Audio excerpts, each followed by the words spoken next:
Welcome to the new podcast presented by Crane Racing LLC called the Bench Racing Podcast. It contains me, myself, Derek Crane, the host, my co-host, Brandon Bestis Mensch Horswell, and every week we will have a special guest ranging from Lightning Sprint to Wisconsin Wingless to Street Stock to Bandit to Superfan to just any kind. If you're into racing, we want to sit here, drink beer, drink soda, and talk racing. If you want to tune in and interact with us, check us out on Crane Racing LLC on Facebook. The show is recorded Mondays at 7 p.m. Central, live on Facebook. Comment, interact with us. You can be a part of the show. We'd love to have you. And thank you so much for tuning in on Spotify. Don't forget to follow Crane Racing on all your social media platforms, YouTube, Instagram, Facebook, the TikTok, and also on Spotify for all of your racing content needs. Thank you so much, and we'll see you live. We really hope you enjoyed this episode of the Bench Racing Podcast. Peace out, Girl Scout.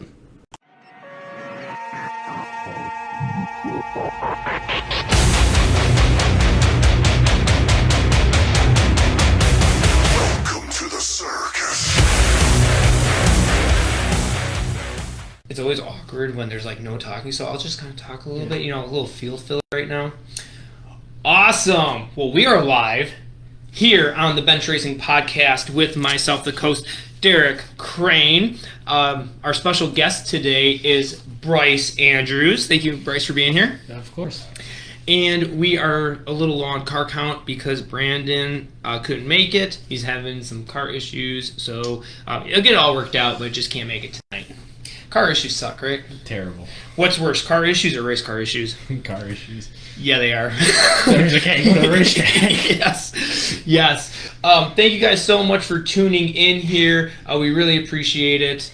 If you have any comments, please comment away. And also, we like to see where you guys are tuning in from because that's pretty dope. I know we have Karen Porter. She tunes in from Ocala, Florida. And if she does not tune in, it's going to be a little off. Show's going to be a little bit off. Awesome. So really quickly, we're just going to go into some priority information. And I do the priority stuff first because if we get the show rolling, I'll forget. And then the show's over. And then I'm like, oh, I was supposed to talk about that. So first things first, there's going to be a number change. I'm saying it right now. Next year, we will be number 59. It is my favorite number. You weren't there because you were selfish and you went to Indiana to race. Nope. And did not support Colin. Well, you did support him, just not with your physical presence. Basically, they had a 50-50, and Nathan took my number for the raffle because it was 1 through 100. And then I was like, well, if he wants to play that game, I'll guess his number, which he took already too. That's awesome. Yeah, and then he's like, well, I'll give you back 19. And I was like, well, no, because if I win that, then you're gonna be, we got to split it because that was my number.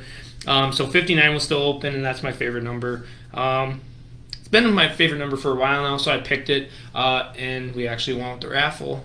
So before that, I was just Jessica Sivio was like, well, what happens if you win? I was like, well, I'll change my number to 59. It's good luck. Did you ever think about 59 before doing 19, or was it just... I don't know. It's just like, no. 19 was because I wanted to be 91. And then... It would, yeah. But Dad wouldn't let me be my own. He's like, be your own man. So he's just like, how about inverting it, which is then my mom's favorite number. So we're gonna be changing numbers. Hopefully it's good luck here. But yeah, so it's kind of funny, which is good. We didn't get any numbers yet for next year. I mean, it's kind of weird talking about next year, and it's been 2 weeks over race season, but it's still going on. Yeah, race season. yeah. In the country, there's always race season. What's up, Joseph? Thank you so much for tuning in. The last thing I want to get out of the way, so I don't forget, is we got some stickers now. They're so cool. I know it's kind of hard to see. Yeah, you got. Oh yeah. Let's go right down the old pickup truck. Heck yeah! Let me know how well that works out too, because this is Ryan Marshall's on. Yeah. There. I'm just because this is beta. Like I hope it should be really good quality, but I'm not sure about how outdoorsy it would be. So let me know. Go through a car wash. Yeah. So we have a new partner. I don't know if you guys saw. We have Paulman Auto Sales for next year, which is I'm so happy to be representing them next season. But they asked for their family festival that they have for their employees if we could bring the car out. So we brought the car out, and I was just trialing something to see hero cards versus stickers. I'm just saying this. Stickers won. We left with we came with 250 and we left with 70. And only 2 hero cards were taken. So, stickers are the way to go. So we do have stickers. We do have some left over. Get yours now. I'll bring them to the IRA banquet, which I did not do the research on that. But the IRA banquet, I believe, is December 3rd. Oh, it is. Is it? Oh, wow. We are both really off right now. I'm sure this clicking is really good for the mic. I'm so sorry, guys. Yes, December 2nd. December 2nd. So, oh, wow, we got Ian Steer. First time watching the show. Thank you, Ian. We appreciate it. And he just tunes in right after I say how I'm changing my number. So, 19 is still a really great number. All right. And these stickers are brought to you by Ashley Bree Photography. Forgot to mention that. Ashley Bree Photography helped out with that. She's the best. She is the best. Awesome. So since we're talking about numbers here, Bryce, why'd you pick number 17? Kind of a long story, but... yeah, a long time. So, my dad used to race Supercross and everything else, and so his number was 17. Mm-hmm. So that kind of started out with it, picking from it, but my first number was 29 because of my car owner, Randy, you may know. And then... Stanford. Yep. So... that kind of ended its own way. Me and Dad were like, hey, let's just do this ourselves instead of just answering from people, even though my dad already owned everything. It was just nice to just me and him, everything else. So then it started realizing getting numbers, get everything to me and him. Yeah. So we were scrolling through a bunch of my dad's old things and trophies. I saw 17. I was like, that's what I want. And he goes, okay, cool. And then when I realized it came to my aunt, who sponsors the car and everything, her and everything else, that her kids that play soccer, their numbers are 17, and their lucky numbers, their birthdays. Nice. So everything just kind of fell into place where it was like, yeah, that's the number. Okay. Yeah, we played the sponsorship game last week, and your name came up, and the only one, well, Don's, I know Don's is on the car, but the only other one that came up was your aunt's place. That's the injection place, right? Yep. Yes, it is because it's the needle. It's just so eye-catching, like, why is there a needle on a car? It's very cool. It's very cool. Yeah. Are you going to change your number in the future, or is that going to probably be it unless you drive for someone? Unless I drive for somebody else, that'd be the number to stick. Okay. Nice. So I jokingly refer to Bryce as Crash Bash. We're going to get into that a little bit later in the show. So you don't have another nickname, though? No? Okay, well... At least none that I want. Yeah. Hopefully this isn't the Zacky Poo for you, where it just sticks. But yeah, that's kind of what I refer to you as at the track, of course. Is there a nickname that, off the top of your head, you'd be like, that'd be kind of cool if I was called... Not really. No? So you're more of the guy that is like, the nickname has to be given to you. You can't make your own nickname up? Yeah. 100%. Yes. So you did talk about a little bit of your racing history with your number. So you grew up motocross racing. Grew up around it. Never really took it. I've driven motorcycles, dirt bikes, went racing with it, but never did it as like a points ordeal. It was more or less, hey, we got a weekend of me and my dad were bored. Let's take the motorcycles out and go have fun and do things like that. Yeah. Nice. So you're just more bashing then? Yeah. Okay. You didn't do any freestyle stuff? No. You're not that crazy. Nope. Bryce, don't let Derek hold you down. From Ryan Zelski. Oh man, that's funny. He is funny. I like Ryan a lot. Oh yeah. Yeah, he's fun to race with. Yeah, I'm sure he doesn't think the same way about me, right? Not right now, because that was the one thing that slider. Yeah, the ghost slider when he turned real. So one thing I respect about Zelski was when I walked up, I'm like, that wasn't on purpose or intentional. He's like, I don't hate you, but I don't like you right now, and I'm like, That's very fair. All right. I just want to make sure that you knew that I didn't do it on purpose. And so, yeah. And don't take in regards to what other people were saying, because that was funny too. All right, cool. So we're going to get into topic 1 here.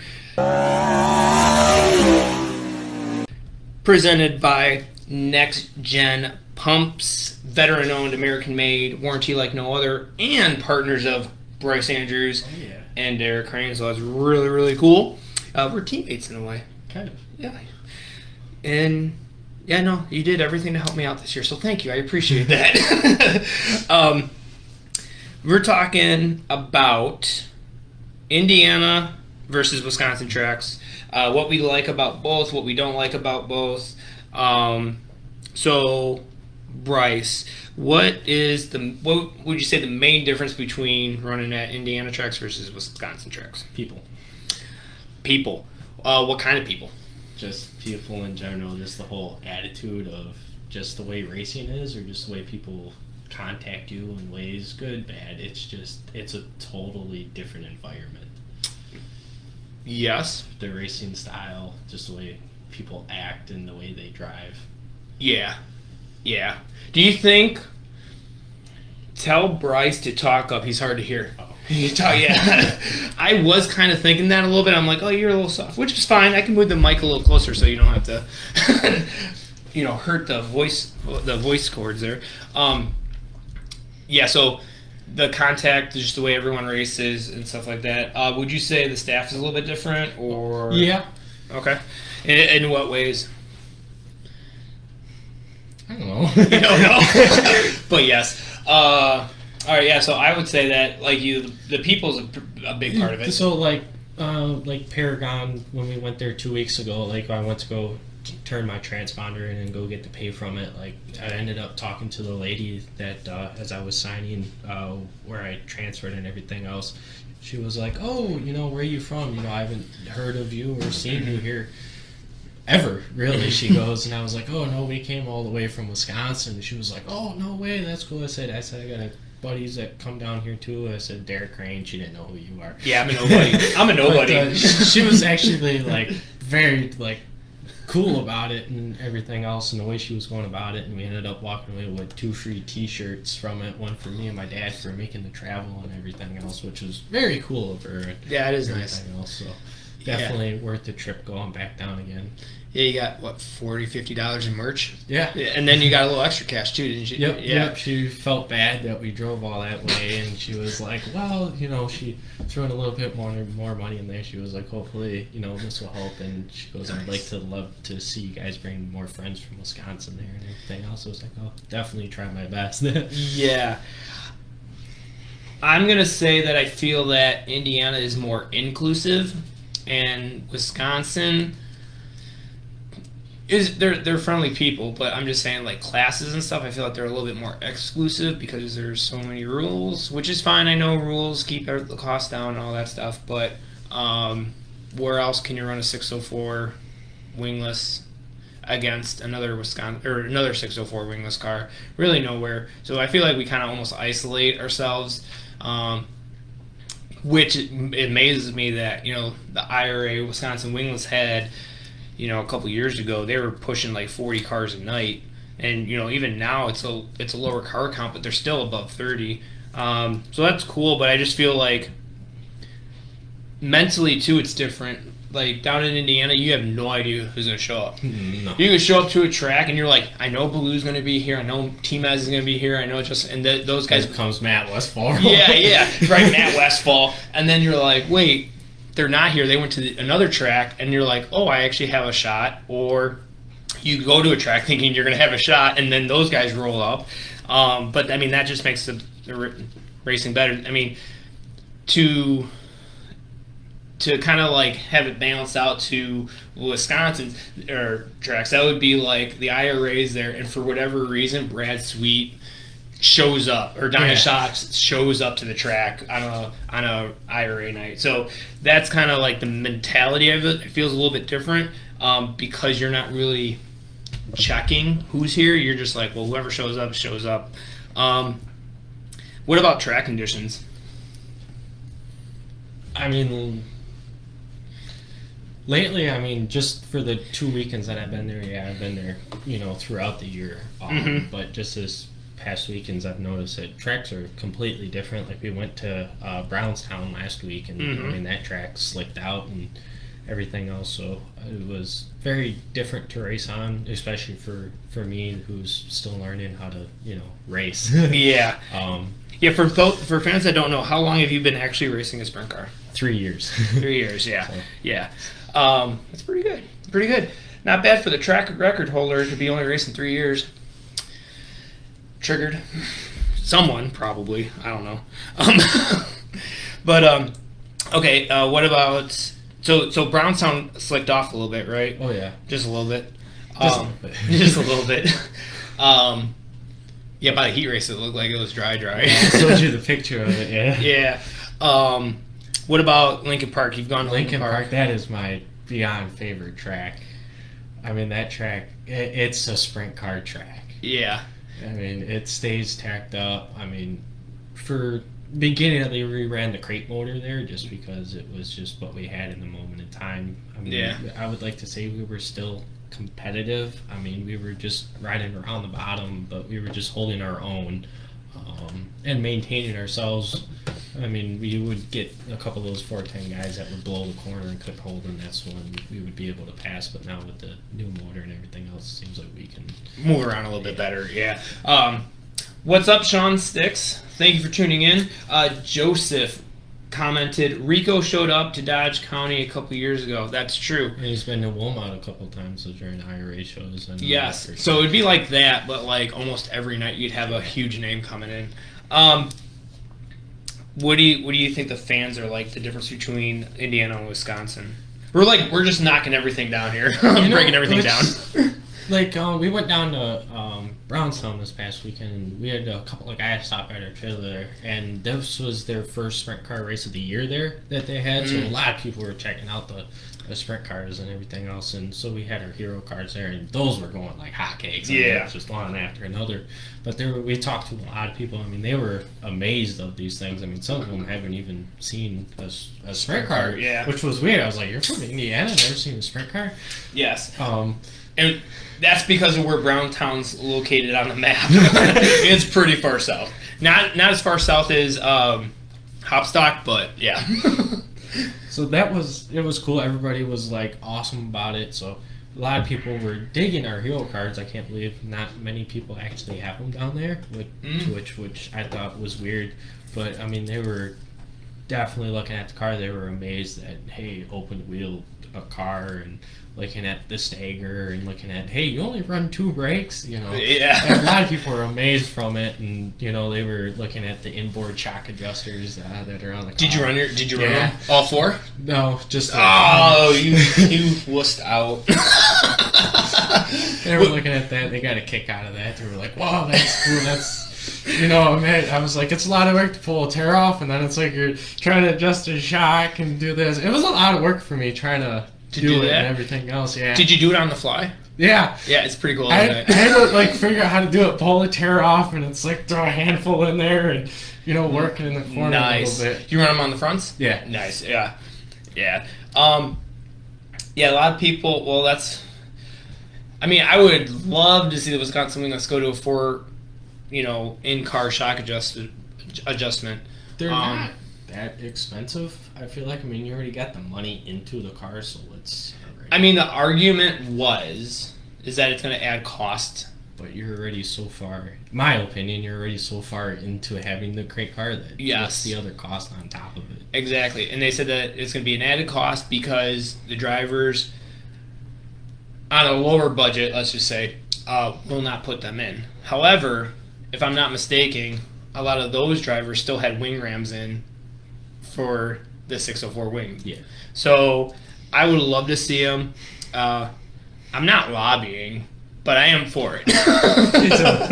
After this past week, I'm definitely for it. Yeah. Like, it does take a little stress off of you or your shock guy because in the 410 down in Indiana, like, that's the last thing I can do that, when they're pushing me out on the track or while we're waiting for everyone to fire, like I can go, oh yeah, and gas it up just a little bit, like, yeah, it's a little too much or that's not enough. I do think that would actually make the racing even better, in my opinion. I would agree too. I think it would be a learning curve though, where it would kind of like taper and kind of dip a little bit until inevitably the fast guys are going to figure it out. Yeah, like how far you can go and that stuff. Because like you at Plymouth, you had that thing set up way wrong. It'd been nice to have that. Was terrible. Dude, I almost butt packed you like 2 times when I caught you, and I was like, "Whoa, bro, where are you going?" That's what I said. It'd been nice to have a shock. Like, yeah, way tighten this car. Tighten the left front shock back down and go. So all right, so yeah, I think the fans, especially when they find out that you're not an outer towner, but you're like an outer state. They love that. They love it, and they come down, and it is the equivalent to Angel Park. Everyone says that Angel Park, not anything against anybody else, but like Angel Park is just more, they come out into the pits afterward, and they are like, we want to sit in your car. Like, you don't even have to ask anybody. They're like, can we sit in your car? Yeah. And they always ask for shirts, and they always ask for hero cards or stickers or all that. And then I feel that down in Indiana, which I do get, like, some people that go down there don't want to put a target on their back, but at the same time, it's good to get that interaction with the fans. I just came up, because I'm on the fly too. I'm coming up with stuff. Let's go with pay. What do you think of the pay difference between Indiana and Wisconsin? If you don't count the hotel cost and the fuel costs and tolls, Indiana does pay out more, but you're looking at the travel cost to get there. That's where you lose it, but it's not where I'm worried about. I mean, racing, you're not in it to make money. I mean, yeah, only if you have Nos Energy Drink sponsoring you. Only few do. Only few do. But I mean, showing up, making a transfer spot in the future, it definitely pays more. Have you ran a weekend, full weekend, Friday, Saturday, Sunday, down in Indiana, without a rain out? Yes. Yes. How is that compared to the other weekends? Definitely. Financially. Yeah. I mean, it is kind of nice too, because the pay actually goes with the tracks, because the tracks, they make their own purse up. And, you know, Paragon and Lincoln Park are in a battle right now to get more cars. And it's not because they have 5 cars. They still have 20, 30 cars a night, but they want more cars. So really, when tracks start fighting for cars, the drivers and teams are what win, because when we were there last year, I think it was Paragon started at it was $1,200 to win and like $200 to start, and Lincoln Park was at $1,400 or $1,500 to win and $225 to start. Well, then Paragon was like, we want more cars, so they went from $1,200 to like $1,600 or $1,700, and they bumped up the start and the B main non-transfers. And then cars kind of went over that way, and then Lincoln Park was like, no, and they're going to take them back. And then again, for fans that don't know, Lincoln Park and Paragon are only 45 minutes apart, and they both run on Saturday nights. Same classes, which is great. I think that's what Wisconsin kind of needs to do too, is kind of like more or less like get everyone, like every track should at least have the same sanction of modifieds and the same sanction of street stocks and the same sanction as the 604s and the same sanction as the Bandits or Hornets or whatever. So because then you have drivers have more of an option, and the drivers are going to go to where they want. Like, you know, right now the 604, like, was it 2 years ago? Yeah, 2 years ago when Angel Park was burning tires. Yeah. Right? Yep. Like, well, we're running for points, so now we have to go there. Where if it was a little bit more open, we could be like, instead of going on Facebook and be like, oh, this sucks, blah, blah, blah, blah, blah, like, you could have been like, all right, well, next Sunday we're going to go to another track and race, because that's just the way that we want to do it. But then it also keeps, I'll say, the track more honest, because they know that you're not going to just show up because that's the only place to race. Yeah. This kind of goes in with track fans pay. How are the officials in Indiana? I do know that the flag guy at Brownstown, there was just something about it. Like, I was like, that guy's got some skill. This ain't his first flag. So, anytime, there's only one track. Is it one track? No. I think they're just having an off night. Every track we've ever went to, like, they thank us like 10 times. Thank you for coming. Thank you for coming. Thank you for coming. I mean, like with the receiver and everything else, I mean, they were like, let's get lined up, let's go. I mean, even one thing I've noticed is with the 410s, like they like to get like a hot lap session in before they go racing. I mean, you see the guys going into 3 and 4 wide open, going across straightaway, and they really don't get yelled at. Versus with the crate cars, like, okay, this is still yellow, but it's real quick to them. They do like a half a lap, a hot lap, and then they're straight to line up, and you'll get going across the back stretch. They say, okay, we're going green now. So I mean, they're really quick with it. I know what you're talking about too, because like it's. I think Wisconsin can for sure do it. It's just everyone has to get on the same page immediately. Yes. Where it's like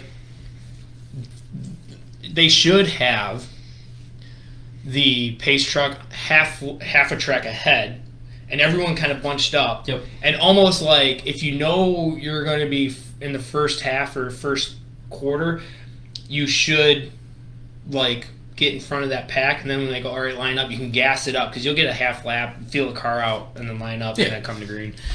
Alan Hafford, I say you get Ryan Zelski on the show.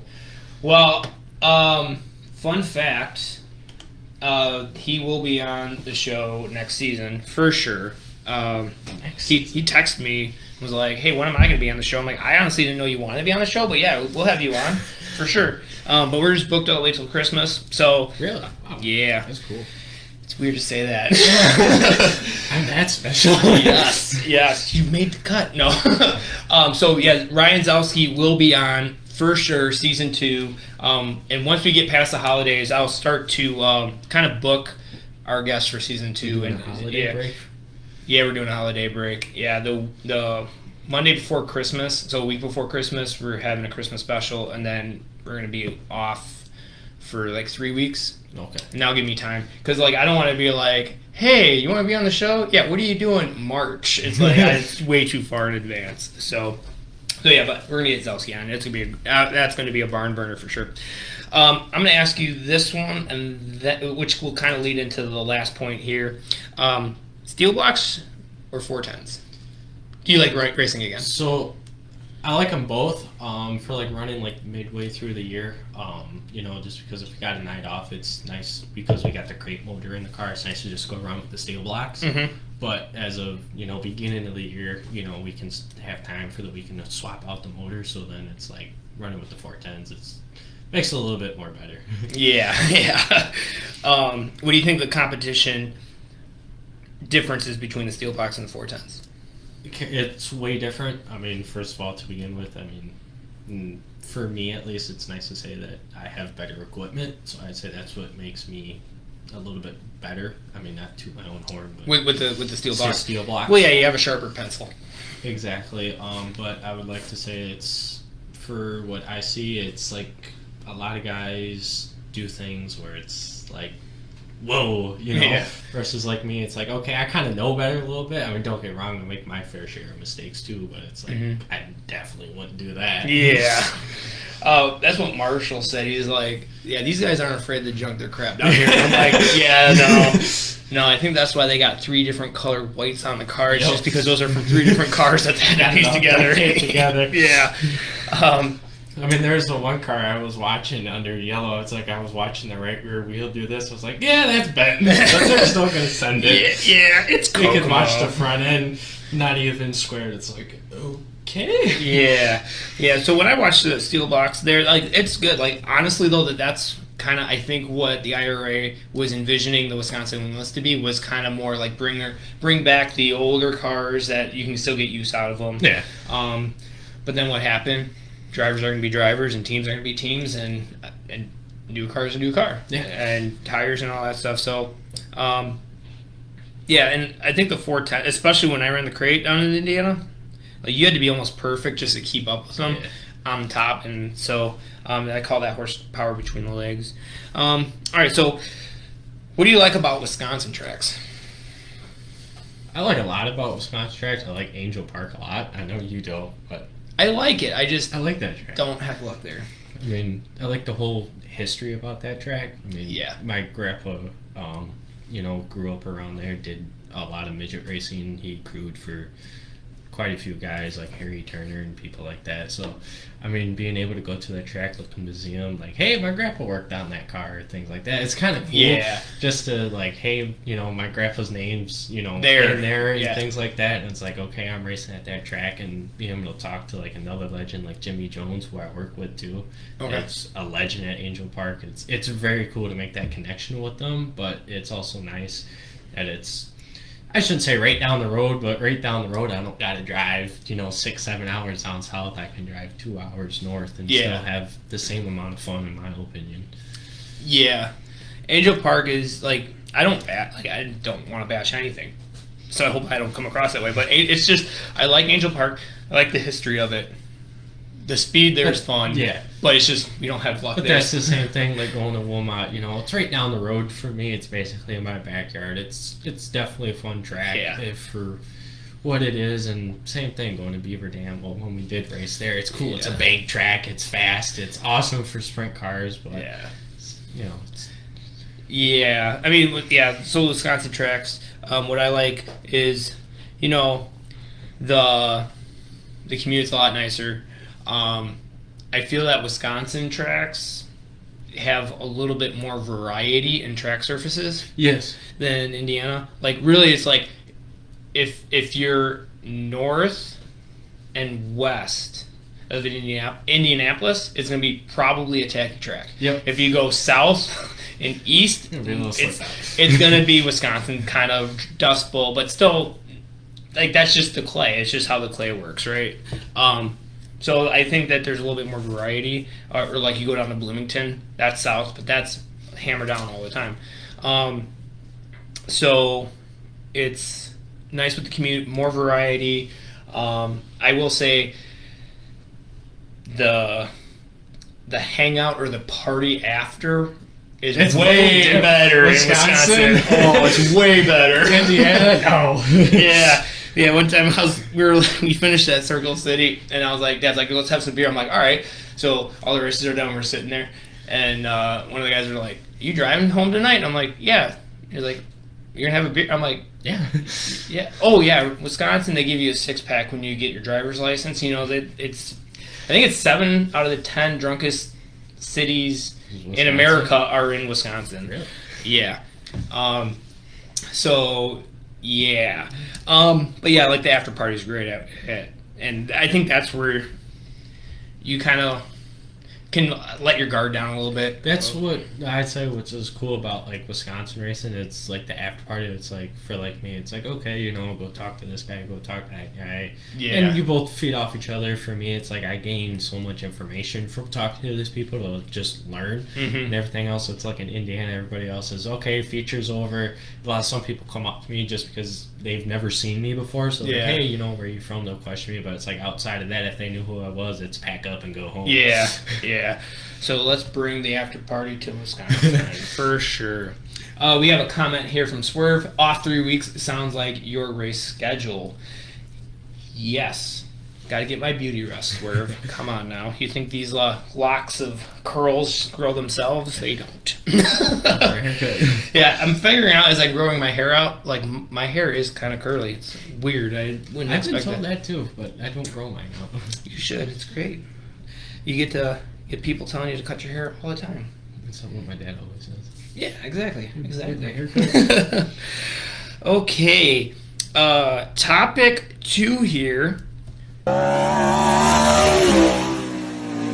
Presented by RevTech Manufacturing. If you can draw it, they can make it for you right here in Kenosha. So thank you, RevTech Manufacturing. What is the perfect format, Bryce? My opinion, from my personal experience with racing, I'd say the all-star format, for me at least, from my experience with it. Mm-hmm. I mean, granted, I haven't been racing a lot to know. Yeah. Okay. For the viewers that may not be familiar with the All-Star format, kind of break that down real quickly. You open this can of worms. I'm letting you. No, I'm kidding.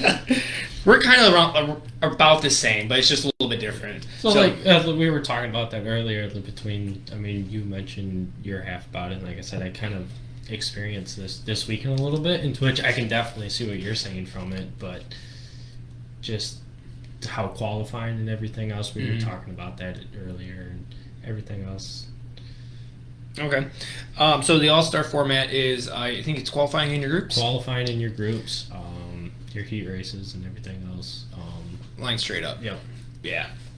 No invert in the heat race, right? Nope. No. I don't believe so, no. Yeah, so that's kind of basically my format that I would say would be the most, or not the most, the perfect format. But with a little tweak, I mean, I would be interested to even just trying it for a night, just to see if it was even possible. Because I know it would take a lot of stress off of scoring. Oh, yeah. Right? So my perfect format is you pill draw for your heat race starting spot when you check in. You get hot laps, but it means nothing. You're just shaking the car out. You might be able to throw up a setup on the car that you're just like, let's try that, see what the car does. You never know, right?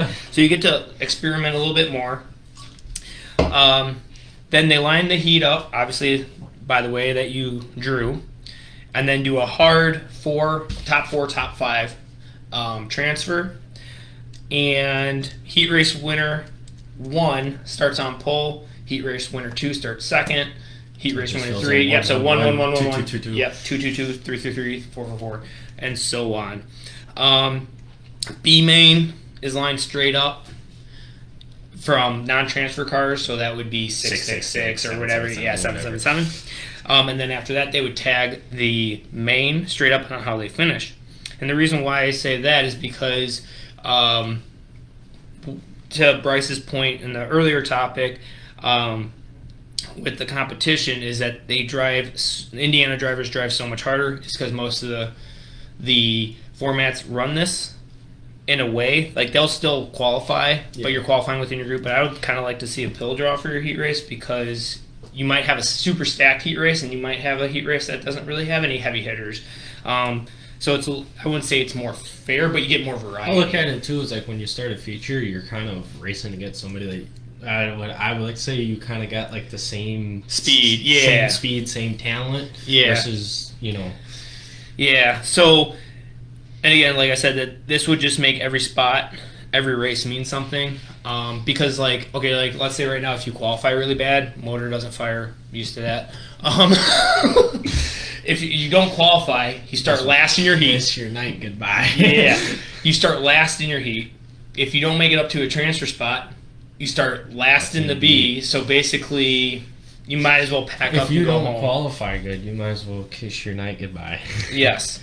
And also, too, the reason why we watch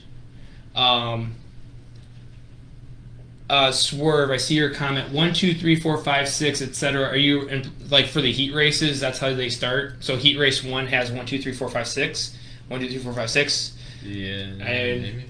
I just want some clarification on that. That's a good thing. A question. Yeah. So if you were to, let's just say, pull a pill and you're in a stacked heat race, and you know you're probably not going to get to the transfer spot, at least you know if you just keep passing cars, you'll put yourself in a better spot for your B main start. And again, with this format for the drivers, I'm sure at Brownstown, once you figured out that that's how they're running it, you're like, well, we finished in this spot, so that's going to put me here. That's what was nice about it, because I didn't know.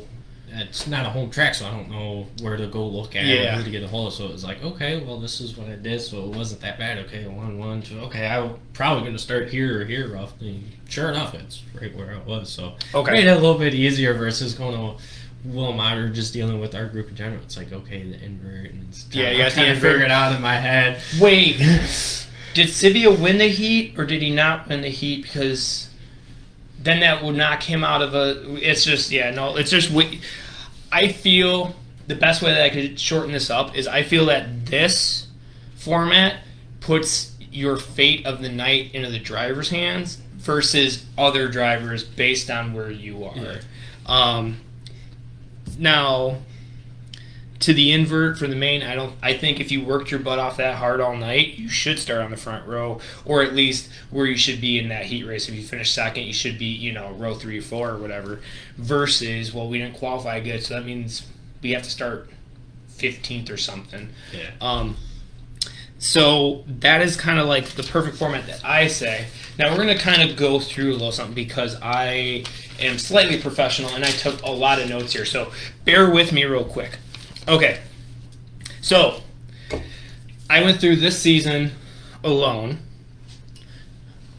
I should have practiced how I was going to phrase this question.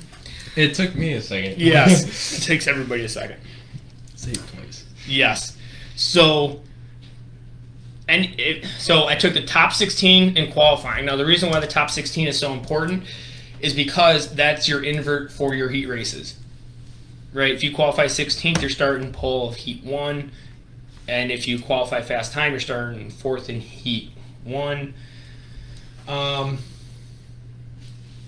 Matt Roebuck should not pass guys in your heat, and then those guys end up starting ahead of you in the feature. Yes, and again, my format idea, or the way that a lot of Indiana tracks do it, is like, no, if you pass, like, you should be rewarded all night. Yeah. For your hard work. Because I mean, honestly, you can ask anyone right now, where's the best spot to qualify? 4 through 6, 7, somewhere in that spot. Like, and all you gotta do is transfer, and you're probably gonna start on the front row. That's a great way to race a race car, right? No, it's a qualifying car. You're just doing qualifying. You're not actually racing the car. You're just qualifying the car. And if our night is going to be so dependent on qualifying, you would think we should have single car qualifying, because then you have no excuses. You had nobody in your way. You get no one spun out and slowed your rhythm down. Like, no, that's it. So these are percentages of drivers that qualified in the top 16 this year. So in your 100%, 100% of the time these guys showed up, they qualified in the top 16. How many drivers? And there are part-timers in here too, so like I know that kind of skews it a little bit, but I'm just saying, like, I'm gonna say there's got to be 6 drivers. 6 on the nose. On the nose. Highside. So Ryan Zelsky and Clayton Rossman, 100% of the time, qualified in the top 16.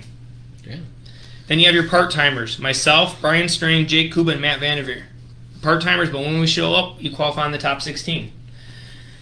Then, at 88%, you have Jimmy Sivia, Ryan Marshall, and Tim Cox, which I think basically means you missed one night, maybe? So, well, I mean, kind of go back to the top 3. How many times have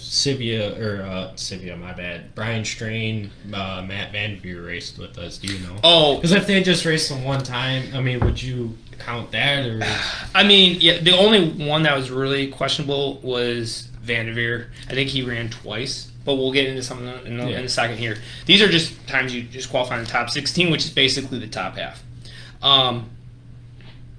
Jimmy Sivia, Ryan Marshall, Tim Cox, 88%. Then you had your part-timers, Nathan Crane and Greg Olson, 80%. Chris Klemko, Alan Hafford are at 78%. Johnny Full, full-timer, 77%. You got Chris Dodd, Zach Rader, 75%, part-timers. Rusty Egan and Greg Alt, 66%. Seth Johnson, Eric Wilkie, and Bryce Andrews. Look at you. 55%. Oof. Of the time. And these are, and I should have stated this before, this is not the World of Outlaw night because there's no qualifying that night. And it's not the championship format night either. So there's 20 total events. These are the 18 that we qualified in, right? So you have to go all the way down to Tyler Cuck's house before you get to the first 50-50s chance. When he shows up, he qualifies in the top 16, which I'm going to say that's probably even, that number's really low.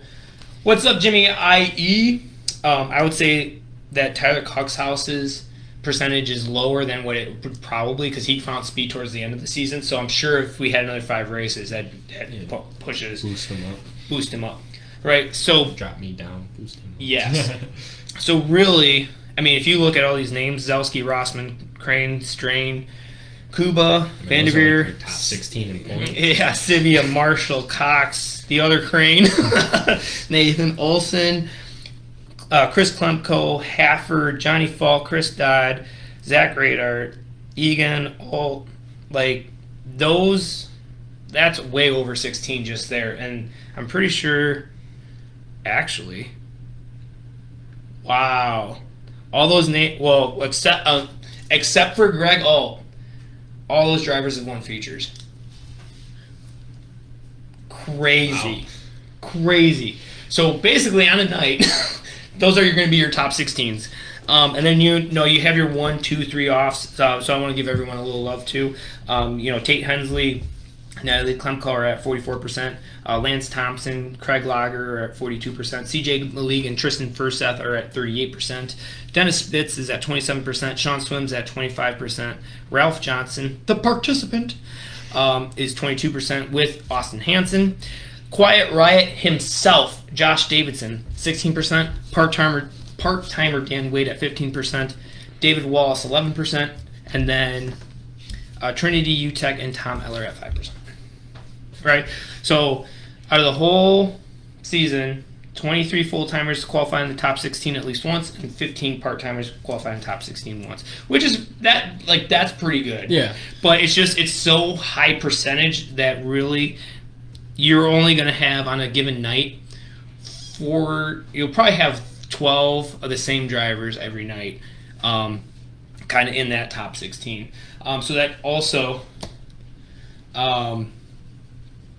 shows just how important qualifying is and how much your night means, and if you mess it up. Now, Ashley brought up something really good. She said that this year, or not necessarily this year, but she's said that it seems like it's the same top 10 drivers that start in the top 10. Which is almost true. Out of 18 nights, there were 18 full-timers.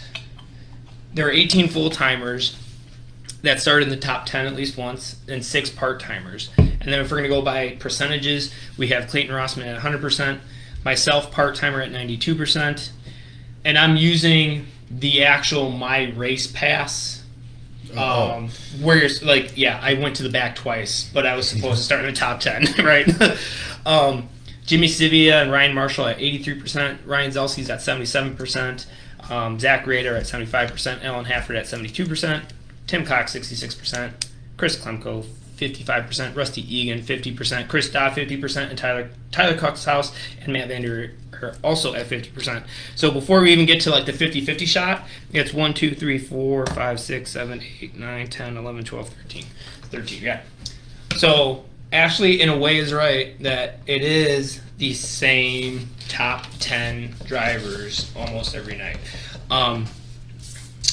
Now, that's what I have to say on that format. Facebook, comment what you guys think of the current format versus any format that you would like to see.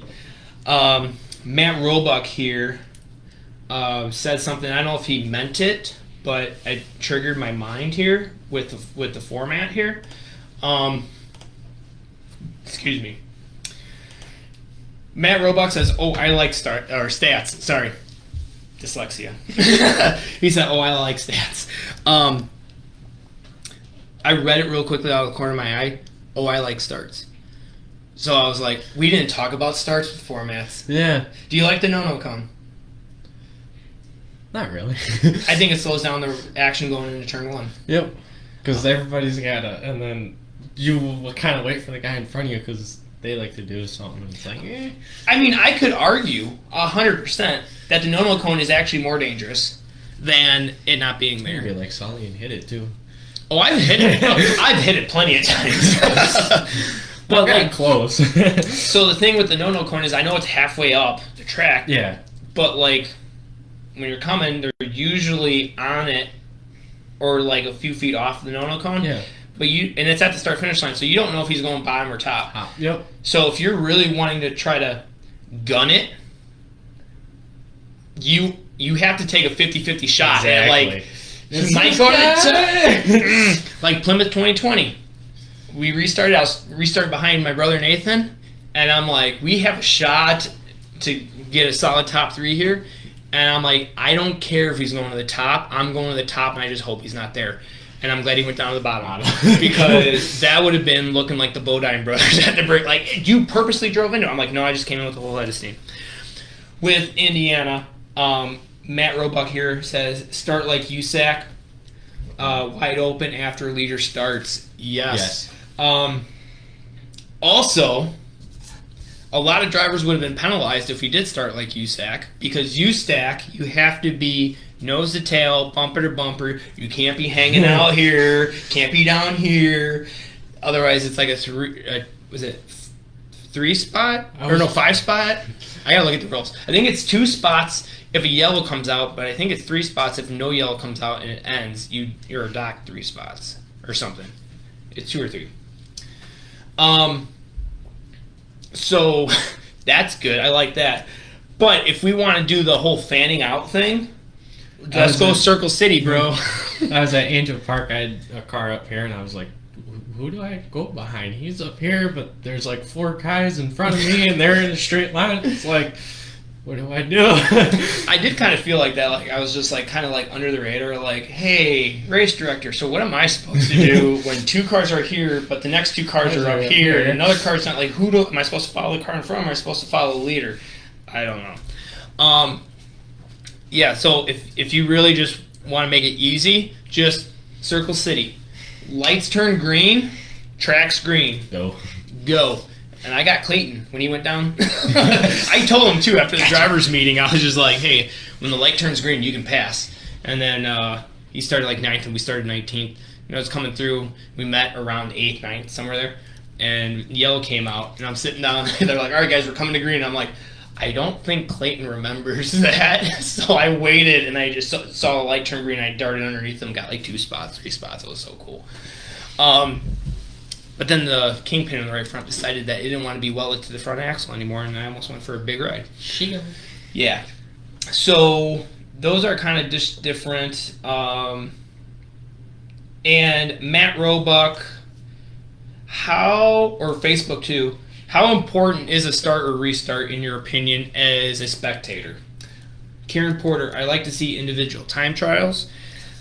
I think if everyone was on the same page, individual time trials could actually go faster. Yeah. Potentially go faster. And if the argument is, well, if someone flipped in a group, you stop the group. Yeah. So, in my opinion, then you got to get on a track where you push start everybody, and then you get their green-white checker. Yes.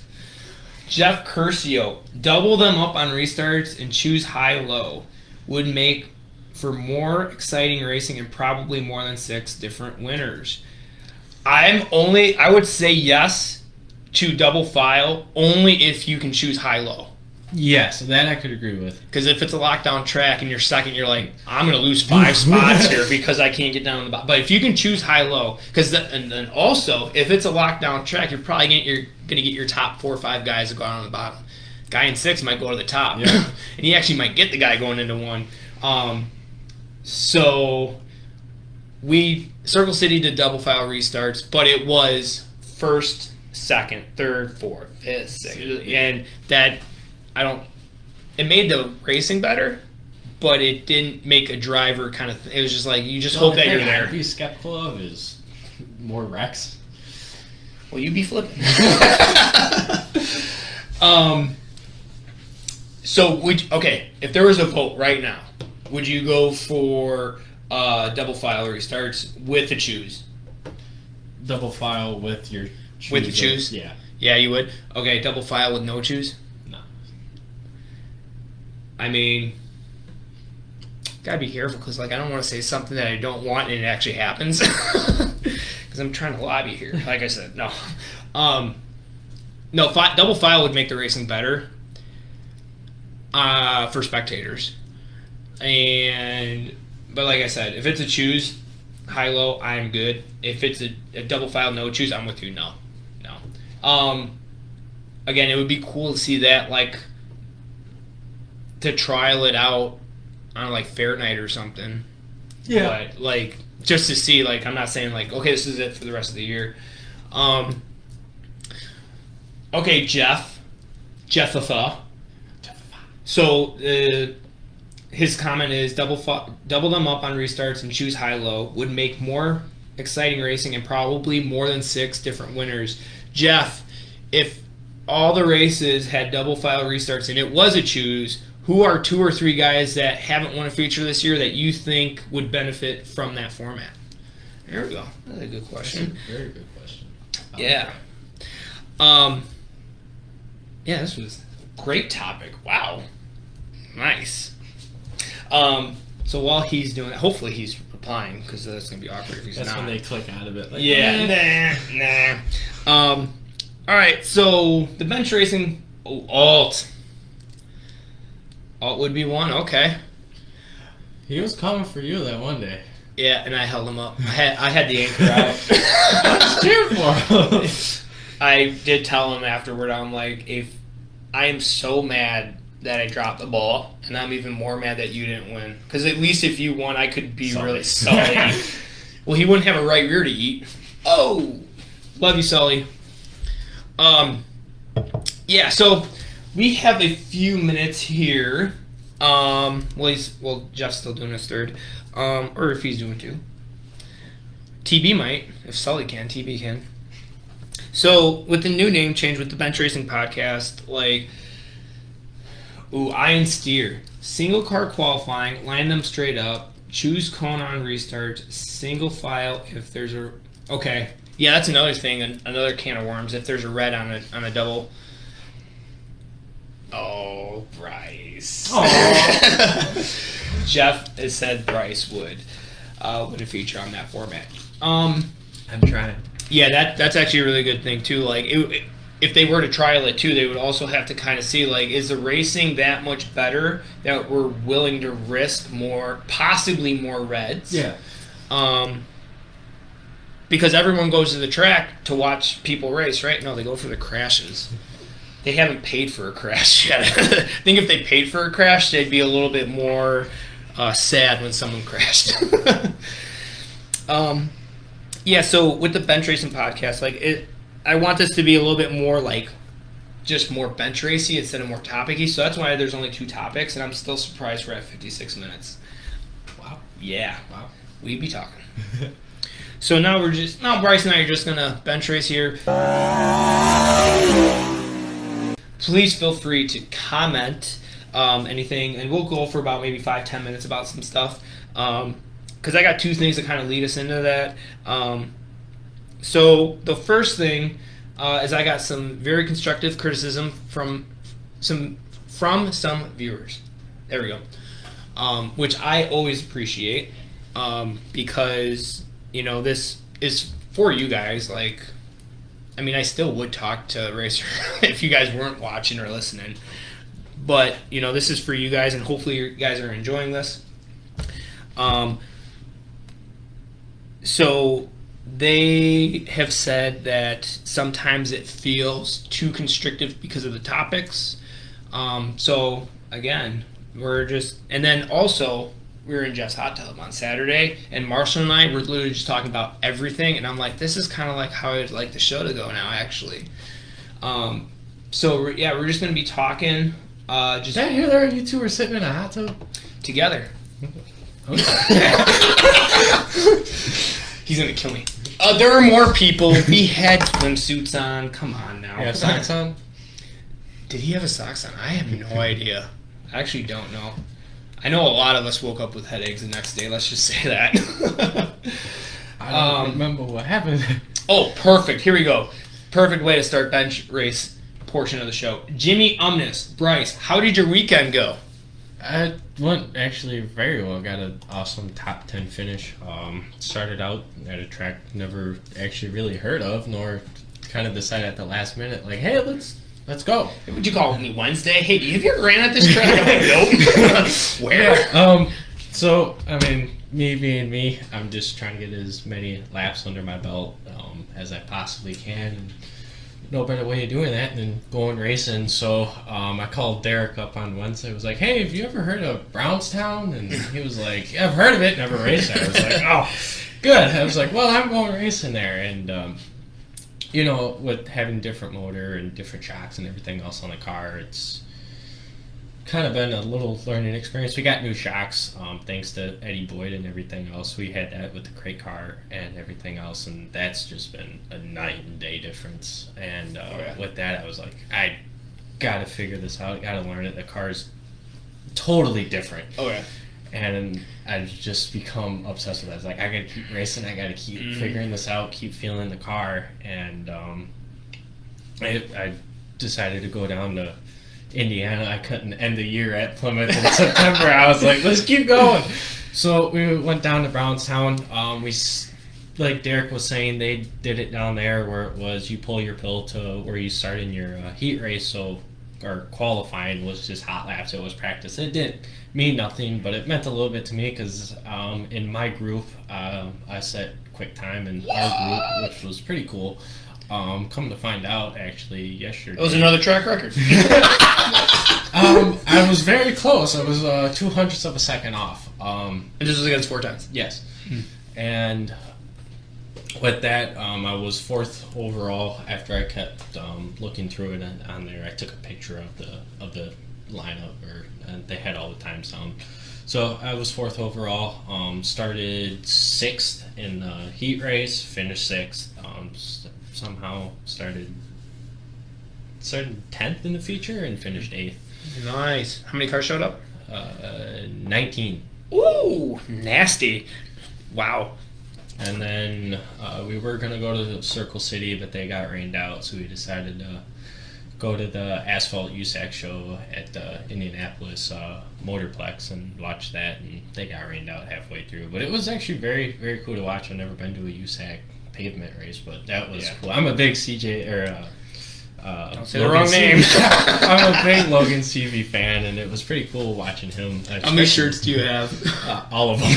You're a fan girl. All of them. All of them. Do you get a special discount? Nope. But I did pre-order his 4 Crown Sweep shirt, and sweatshirt. And sweatshirt. And sweatshirt. Just don't wear them at the same time. Tacky. Actually, no, I got the T-shirt from my dad, and I got the sweatshirt. So. Okay. But we won't wear them at the same time. Yeah. And you actually just had a birthday. I did. So you actually bought your first hotel room. I did. I did buy my first hotel room. That was fun. My dad enjoyed it. Yeah. Before this, he was buying hotels illegally. Here's my card. Yeah. That was. It's cool now that being an adult, I get to go to big boy jail now, so I kind of got to keep it. Yeah, and sprint car drivers will actually punch you, and they're not punching a minor anymore, so you gotta have to. Yeah, figure that out. Matt Roebuck, going to Gas City. Yes, I am going. Nice. That's 410 Steel Block. 410's on Saturday, the 21st. Oh, yeah, it's a one-day show, right? Yep. Yeah. So we'll be there for that. Are you gonna rip the lip? Try to. Don't try, do. I'm gonna go where they aren't. Yeah. Go where they're not. Yeah. Enjoying the bench racing. Awesome. Well, thank you. Sweet. Thank you. Man, I might not even need my notes that I kind of just jotted down just to kind of get stuff started. Jeff Curcio, I found wet socks out there. You found a lot more than such socks. I know he. Oh man, I should have been like. I should have went over there to help him clean up a little bit. Oops. Sorry, Jeff. Matt Roebuck, Steel Box Run, Gas City. Is it Steel Box? At Gas City? Facebook, it's just 410 sprints, 410 outcomes. Either way, I'm going. Yeah. Either way, Gas City is a great time. What's your? You said Lincoln Park's your favorite track. What do you think about Gas City? Gas City, that's another awesome track. I mean, that's definitely within my top 5 of tracks that I've definitely raced at. Okay. Yes. I would say Gas City's my favorite, but Lincoln Park is that one that actually slightly intimidates me. Really? Yes. Because of the curb? Yes. And if you don't want to be called candy butting it, because we're a clean show. You have to run the foot curb. I was even there. if it's down on the bottom and you're starting at the back. They're like, you got to go up there. So I was there the night when that picture was floating around when one of the officials were sitting on the curb. So I was there that night. How was it? That was luckily I was in the first group, so it wasn't that bad. But I went out to go. This is with your crate? Yeah. Okay. This was the beginning of the year, and I remember just sitting up there, and I remember. I think it was a red flag or whatever it was. I remember going to my dad and I was like, look at that guy. He's sitting down there. And he was like, wow. Yeah. And then it turned into a whole social media thing. I was like, I took that picture first because I took it on my phone. It's viral. But viral. It's like I should have posted it first. Yeah, no, like Lincoln, was it turn 1? No, actually, Lincoln Park turn 1 is like the only turn 1 that I feel like I can get through really good. Usually I'm better in 3 and 4 no matter where we run. Beaver Dam, Wilmot, Angel Park, Plymouth, I don't know. But turn 1 at Lincoln Park, I'm not. It's turn 3. Maybe because I've seen guys go up into the trees. So that's where it hurts. That's where it gets you. Matt Roebuck, stronger. Steel blocks run Gas City, 1,000 to win. John Gurley's stronger than Steel Sprint Car Series. Wow. I'll be there. You'll be there? Have you ran with the stronger than Steel? Yeah. How do you like it? I feel like it's. Go ahead. Sorry. It's a little intimidating, a little bit. I mean, they're like, it's either you're gonna die or this is gonna be one hell of a. Either race. you're stronger than Steel or you're gonna die. You can't be just Steel. Yeah, because I heard that the reason why Stronger Than Steel took off was because they weren't going to allow a vintage guy to run, but he had an aluminum block. Yeah. Which is basically the only rule that the steel blocks have is it has to be a steel block. So it's like, well, what's a vintage car? Because I could find like an early 90s down tube car and run my aluminum block motor in it, right? Like, so, I mean, more series can help racing if it's done in the right way. What's your thought, Matt, on Stronger Than Steel Sprint Car Series, since you brought it up? We're going to ask a question here because I had to write it down because everyone wants to know. Everybody. I've been avoiding this moment. Yes, Facebook. How many times has a Team MSR car flipped? That's Bryce Andrews, Tom Brown, Sully, Ryan Marshall, myself, and that's it, right? Those are 5 drivers. How many times has a Team MSR car flipped? Bryce Andrews, Tom Brown, Mike Sullivan, Derek Crane, Ryan Marshall. Technically, Jeff Curcio and John Curcio drove a Team MSR car too, so yeah, we'll throw those in there. I think they got the best luck out of all of us. Yeah. I mean, I don't want to give anything away just yet, but I mean, I broke, but I never flipped in the. Ooh. Wow. Jimmy Umness 7, John Curcio 12. So we did the math before the show. It is 9. 8. Ashley got 8. Ooh, very good. That was close. Highside. So we did Bryce has 4.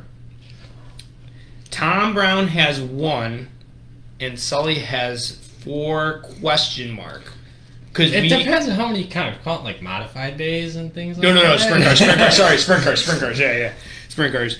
I think it's 4. If someone knows that it's more than 4, please correct me. I bet Jeff would know. Well, this was Jeff's question. Jeff doesn't know. Well, he was like, well, how many? Because he's like, Bryce has 4. He has probably more than 4. But this is his only year that he's flipping. Because we've nicknamed it like Sully be flipping. Because, yeah. Because he had a real rough streak there.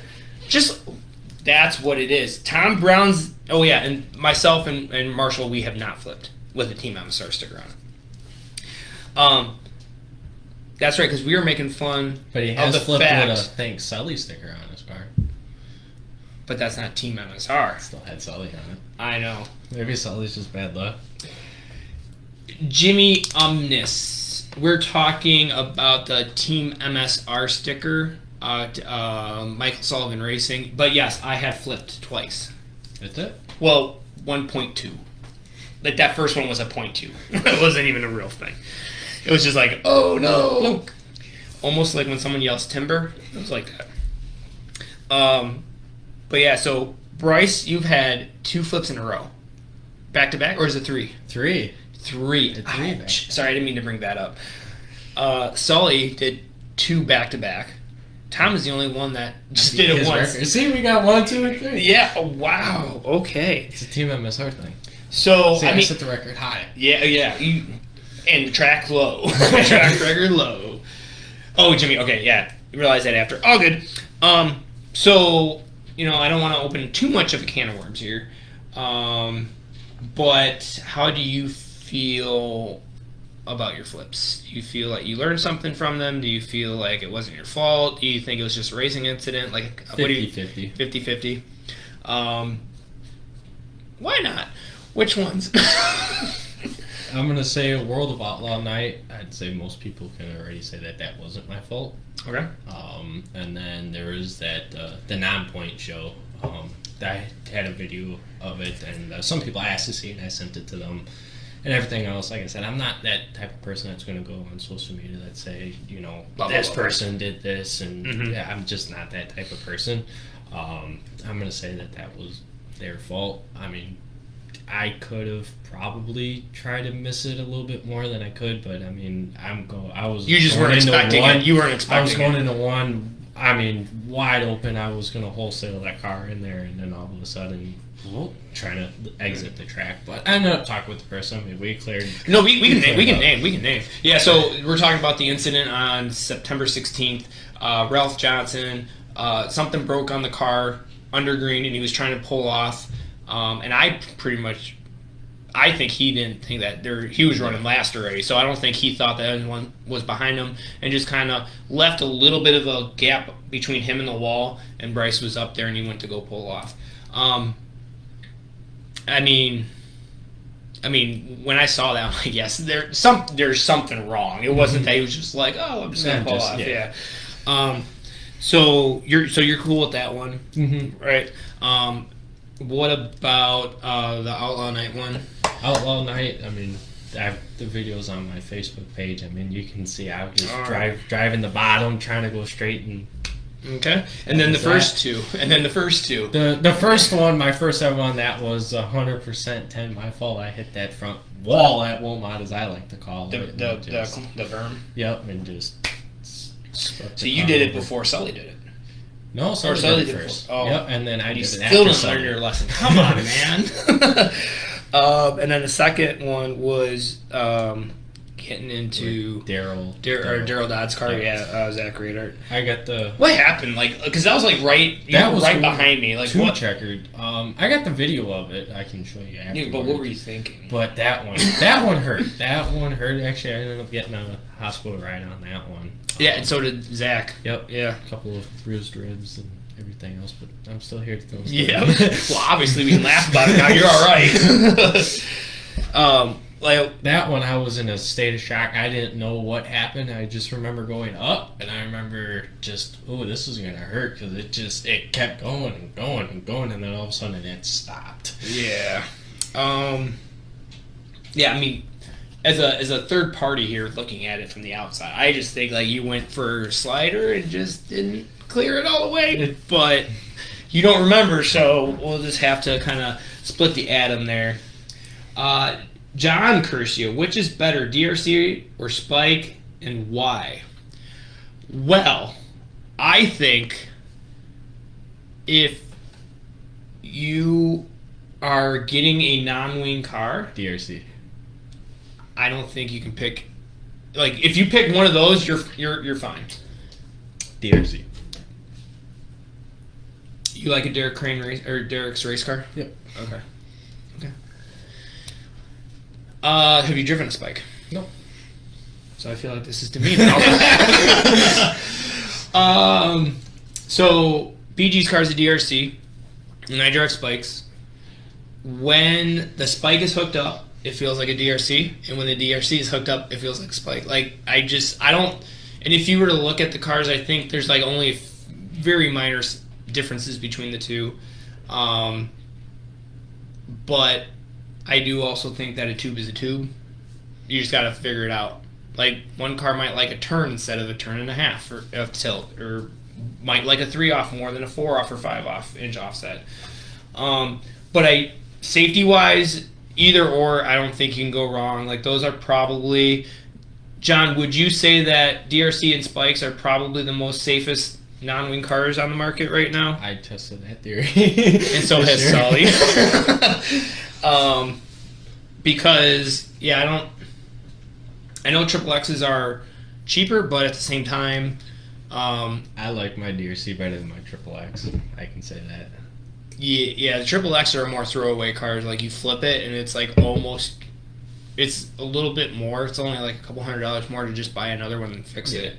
Where the DRCs and Spikes are more expensive, but I feel that they don't bend as easy, so you have less bent stuff. However, Marshall, when him and Tate Hensley got together, can't believe that moved the front end over. Like, that was, I don't know how that happened. John, here's you go. Yes, better. Awesome. All right. We have here, now this one's, we'll go one more with this bench racing. It's just a topic that I kind of did some stats for, so hopefully the stat people out there like this. We have had, in the dirt sprint car midget world, we've had 2 female drivers win a championship. The first one being Jade Avedizian. I think I'm saying that right. I pronounced that wrong. Holy cow. How do you say it? Aver? Yeah. Oh, yeah, there's no R in there. English is hard, okay? Yes. Especially between there, and there. Jade Avedizian is the Extreme Midget Champion with 29 starts, 5 wins, 16 top 5s, 26 top 10s, which means she's only finished outside the top 10 3 times. She beat Zach Dahm by 59 points, and third place was Gavin Miller. Fourth place was Cannon McIntosh, and then someone that races in Wisconsin with the Badger Midgets, Chase McDermott, got 5th in points, and he had the most wins of the series. So we've had Jade Avedizian win the Extreme World of Outlaw Midgets. And then literally right before we were starting to go live, I saw on Facebook that Kayla Roll is the MSCS, which is basically the IRA of Indiana. Non-wing cars. But yeah, same thing as the IRA, just more of a traveling regional series. Won the championship by 13 points. Their points is not as easy to read, so I just wrote 13 points.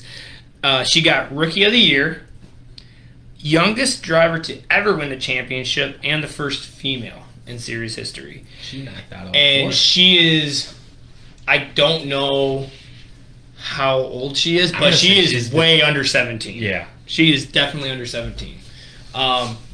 So my question now is that now that we're having some chicks here win championships, in the Wisconsin Wingless, who do you think can win a championship? That would be Natalie Klemko, Ellie Hensley, Trinity Utek. Who else is there? That's a girl. I think those are the 3 ones. Or someone else that may be coming that we don't know yet. That's on our radar. I'd say Ellie. Yeah, I would say I Ellie. mean, too. she can run that wing car pretty good. Mm-hmm. Yeah. I should have clarified that too. Wisconsin Wingless, 604 wing, 410 wing. Should have said the IRA series, sorry. But yeah, I think Ellie can win it. Nothing against the other 2. You know, Natalie, she's kind of a part-time driver, so it's kind of be hard for her. Yes. To, you know. I think Trinity is hopefully working on her overall craft. Like, I think she could still work on her qualifying speed, her heat race speed, and her main speed. Jamie Umness here, Ellie Hensley, exactly. I do classify you, Bryce Andrews, and Natalie Klemko in the same group of drivers, skill level. If you race someone, I'm sorry, but you cannot race, dude. And Natalie too. I'm sorry, but if you guys get out in a clear track, like you two are gone. Like if you don't have anyone in front of you, you can only hit your marks. Yeah. So I think that's where like Natalie would have to work on her racecraft a little bit more to be a championship contender. What's up, Maddie Schutzen? And then we're going to circle back real quick to the chassis. Ryan Zalski says Triple X all the way. Who used to run DRCs and spikes. Yeah. Jimmy Umness, I don't know. Nathan did a pretty good number on the black pile, which was a DRC. Yep, was a DRC. Now it's literally a pile. So yeah, well this has been fun. We have a game coming up here.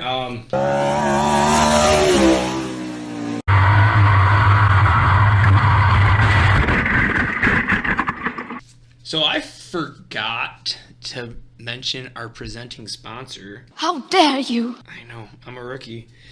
Ashley Beer Photography is the presenting sponsor of Highside or Lowside. So please enjoy this post-edit. This is going to be your part because we're down on the car count. We have no co-host here. So it's going to be Bryce versus Facebook, and we're doing Highside or Lowside, which I've gotten probably the most positive reviews on which games we play so far. Highside, Lowside. Highside, Lowside. So, again, if you're not familiar with Highside or Lowside, we have 6 questions here. I'm going to be asking Bryce a number that he wants me to ask him. All the answers are numbers. He's going to give me a number. If he's dead on, he gets 2 points. If he's wrong, Facebook, you have a chance to steal. If you get it right, you get 1 point. But if you get it wrong, you lose a point. And when I say it's your turn, all you got to say is that the answer is higher than what he said or lower what he said. So we're going to get into this. Really excited. This one is pretty much, it's all Wisconsin, Wingless, and Wilmot. All right. So we're going to start off with Bryce. Bryce, which number do you want? Let's go with 4. 4. All right. Clayton Rossman had a great season, obviously. How many features did he not finish in the top 10? Which is actually 2? 2. That is dead on. Bryce Andrews. Clayton Rossman had 2 features where he did not finish in the top 10. That is a stout season. And you can kind of see where the championship was won was off of your top 10 finishes because by far he had the most. He had 18. Yeah, he had 18. I think the next person had like 17, 16. It was a great season for him. All right, Facebook. What question would you like me to ask you guys? 1, 2, 3, 5, or 6? And feel free to comment. If we have like a bunch of the same number, that's the one we'll go with.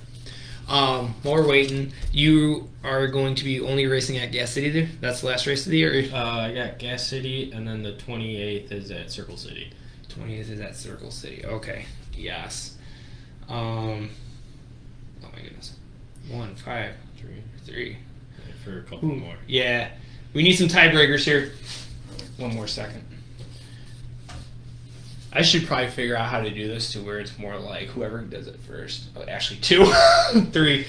Okay, we got 3s. We got 3s. 3s it is. All right. Since 2015, how many Wisconsin Wingless 604s racing events been scheduled at Wilmot Raceway? Oh man, this is funny. while we're waiting here, again, real quickly, since 2015, how many Wisconsin Wingless 604 racing events have been scheduled at Wilmot Raceway? And this is including the 2023 season. So that is a lot. That's eight years. Yeah. That's 8 years. God. Glad you didn't get this one, huh? Ryan Zelski, how many features did the 09 win after his motor got protested? Did he win one? The only one that that's I think he might have won one. I could be but wrong. see, I don't know if that was before or after. Yeah. Ashley, I think I know there's a couple second delay, but I'll just repeat it one more time. Since 2015, how many Wisconsin Wingless 604 racing events been scheduled at Wilmot Raceway? Can I go on MRP and just like... I don't know. We got 115, 125, 0. I don't think that's for the game. 115, 125, 113. Alrighty, we are gonna go with wrong. Facebook, everyone's wrong. Highside or Lowside? I'm gonna say Highside. Highside. Maddie comes in with 127, Ashley 132, and Bryce is on the board with 1. So with 3 now, because you got that one right. 159 races. Ooh, I would have been close. I guess my head was like 152. 152. Wow. Awesome. All right, Bryce. 1, 2, 5, 6. Do 2. 2. Out of all the ones to get, this is the one. Okay. How many drivers how many drivers won a Wisconsin Wingless Sprint Series sanctioned non-points A main? This comes from John Curcio. He mentioned this a while ago, and I was like, that would be a good question to ask. Say that one more time. How many drivers won a Wisconsin Wingless Sprint Series sanctioned non-points A main?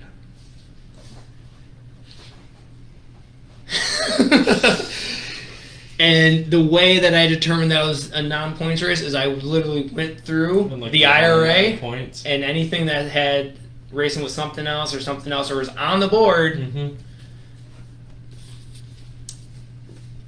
Yes, Ryan Zelski, I have a few. That is correct. I'm gonna say 5. 5. That is wrong. Facebook, Highside or Lowside? How many drivers won a Wisconsin Wingless Sprint Series sanctioned non-points A main? Alan says 3. Let's see, we're going to wait a couple more seconds here. Oh, we got low. Oh, wow, low. 2. So you said, what was yours? 7. 7. I'm going to give it one more second here because this is good. This is good. All right, so let's count low sides. 1, 2, 3. So this is going to be majority rules here because we got 1, 2 high sides. And it is high side. There have been 11 non-point A main winners. Bill Baylog, Wilmot, 2017. Robert, don't. Yeah, no. Bill Baylog, Wilmot, 2017. Robert Ballou, Fairbury, 17. Jimmy Kuba, SK Speedway, 2018. Cam Schaefer, Cedar Lake, 2018. Mitchell Davis, Wilmot, 2018. Zelski Dodge in 2020. Zelski and Jake Kuba at Beaver Dam in 21. Jake Kuba at Gas City. Dan Wade at Gas City. and Cummins in 2019. Zelski. Those are the ones he won, I believe. Yeah, but I didn't see Zelski's Gas City. Interesting. So I thought it was Dan Wade and Jay Kuba that one. Trying to think. All right. So that was you. So Facebook 156. Yeah, that was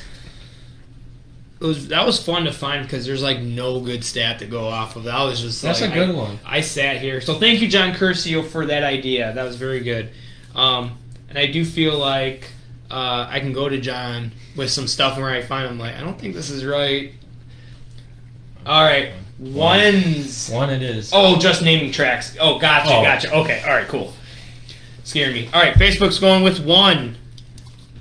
In the history of the Bill Grogan race, which is 5 years running. As I'm looking at his trophy. Yeah, since you're looking at it, he's looking at you. In the history of the Bill Grogan race, so it's 5 years, so 5 races. How many times has the winner started on the front row? I know you. So there's 1. Yes. All right, I'm going to like Karen's here just so I make sure like I know where the guesses start. In the history of the Bill Grogan race, 5 years, how many times has the winner started on the front row? Which I found very, very interesting. That would have been very interesting. So you got 5 choices. 1, 2, 3, 4, 5.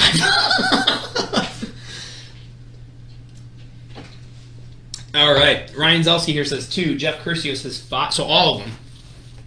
Well, this has been an answer that I've actually said on a previous podcast. Well, we're getting them now. Alan Hafford, definitely not 5. So we have the correct answers up here. And you guys are back on the board. The answer is 4 with Alan Hafford, the only driver to win the Bill Grogan not on the front row. So the years that they won on the front row, 2020 was myself.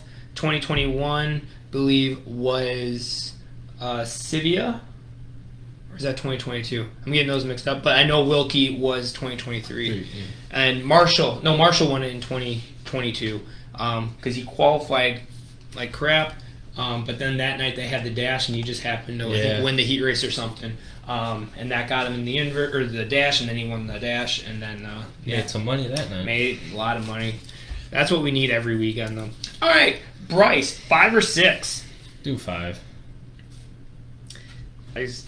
Wow. All right, so Facebook, you're coming with 6 here in a second. Bryce, what is the Wisconsin Wingless Sprint Series track record at Plymouth Dirt Track? Oh, at Plymouth? Yeah, I knew just broke it. I know you knew yours, so I was like, I'm not going to do that one.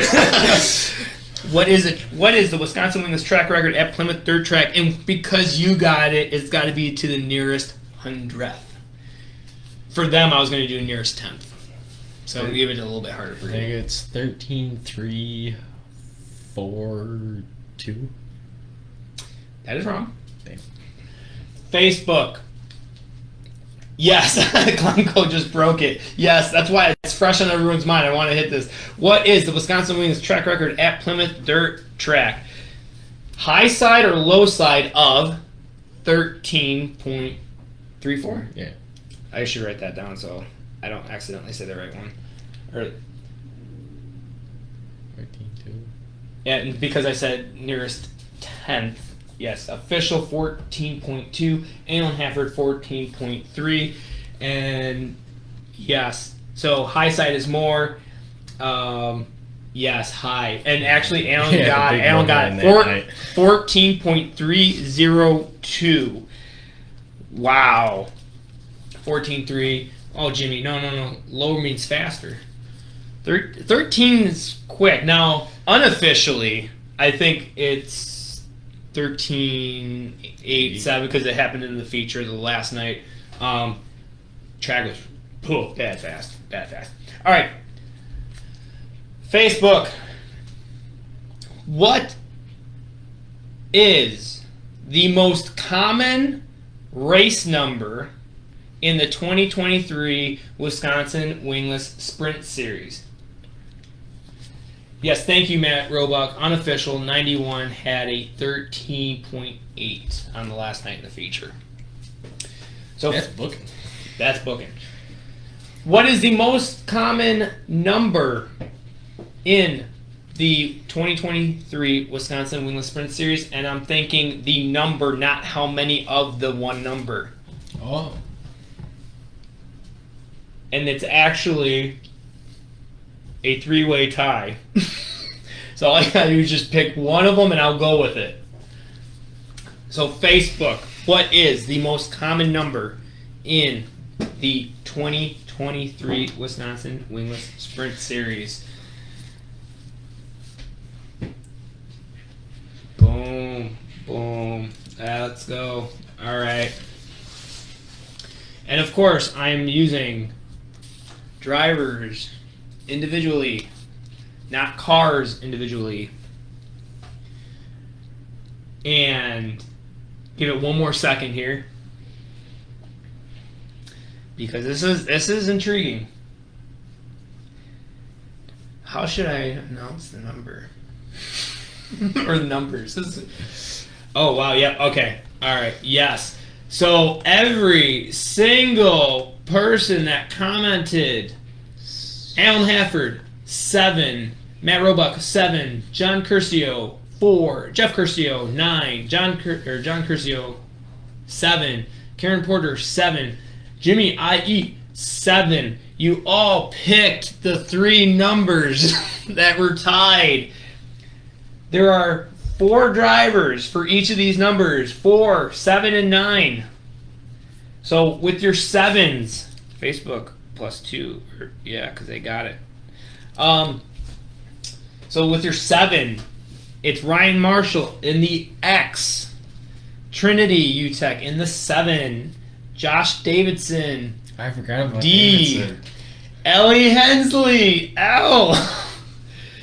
For the number 4s, we have George Gertner, the 3rd, with the G, Lance Thompson with the L, Jordan Paulson in the 4, and Danny Grimenz in the G. And then again with the 9, Greg Olson in the 9, Tom Brown and Mike Sullivan in the X, and Joe Cravens in the 9. No one said 9. Jeff Curcio said 9. Yeah. It's right above you. Or under you. It's your brother, man. Yeah. Calling him out like that. So, Facebook started off rough, but makes a comeback to win 4-3 against our guest, Damn. Bryce Andrews. How did you like that game? I like it. Awesome. All right, well, this has been an absolute blast. I'm kind of digging this more off of the reins of like getting topics in, because like just let the conversation flow. And that kind of started also with Mike New. Like after we ended, I found out he's a drummer, and I was like, I'm a drummer. We could have been talking about that the whole time. Oh, so really like this. Hopefully you guys enjoy this. Please let me know how you enjoyed this show compared to the other shows, because I did kind of like this format. All right, Bryce. Real quickly, not a submitted question, well, per se. From episode 6, I don't know if you know this, but that was Colin Sivia's. And on that episode, he said, what is Bryce doing? Implying the flipping. So just so that you can defend yourself. What were you doing? Racing. Racing. I mean, his dad flipped a lot last year. Okay. Yeah. Happens. I mean, the team has. Oh man, that's why. Yeah, I mean, that's why I heard he doesn't have like a steady ride year to year. I heard he's the $5,000 man. $5,000 winning. Stuff's got him though. Yeah. Yes, Davey stuff has him. So that's really, I mean, but yeah, to have a $5,000 man 5,000 damage, 5,000 winnings. It's usually more of one than the other, and it's not in a positive way. So thank you for answering that. Ashley Crane, I don't see your answer either. John Curcio, I must have blocked him. Oh, man. Well, like I said, this has been great. Bryce, who would you like to thank?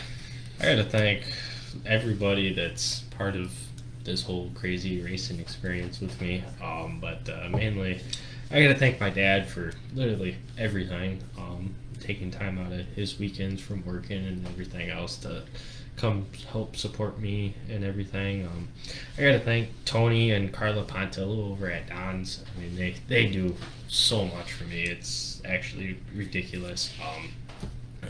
Just for me, like this past weekend, like, hey, I'm going racing in Indiana this month. Can I take off this day, this day, this day, this day? Sure, go have fun racing, which is awesome, and I couldn't ask for a better job and a better sponsor on the car for everything. But I got to thank Roadside Auto, Kenosha Start and Alternator, Kenosha Injection Bar Botox, Mac Custom Coating, Next Gen Pumps, Fex Place, Midwest CBD of Kenosha, Creative Designs Custom Signs, TMMSR, Elite Tool Sales, Bannock Enterprises, Ruffalo's Hair and Spa, Josh Martin Roofing, and Professional Auto Body. Awesome. Yes. Thank you to all those people that support you, because without any of our partners that we have, we wouldn't be able to do this. So thank you. I would like to thank Kroger Delivery, Next Gen Pumps, The Fat Vero Zone, Rouge Helmets, Bay Nelson Inc., RevTech Manufacturing, Open Fender, Apple Electronics, Ashley Bree Photography, Pit Road Apparel, Jack's Helmet Designs, Carbon Digital LLC, ForeverGuard, Daybreak Church. Special thanks to my beautiful wife Ashley, mom and dad, Al, BG for allowing me to drive the 14 AJ this year. Yeah. Dave Schützen, Maddie Schützen, whoop whoop.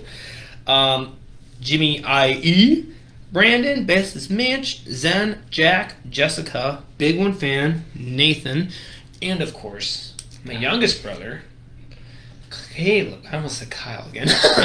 Big One Fan Kyle, and then my youngest brother, Caleb.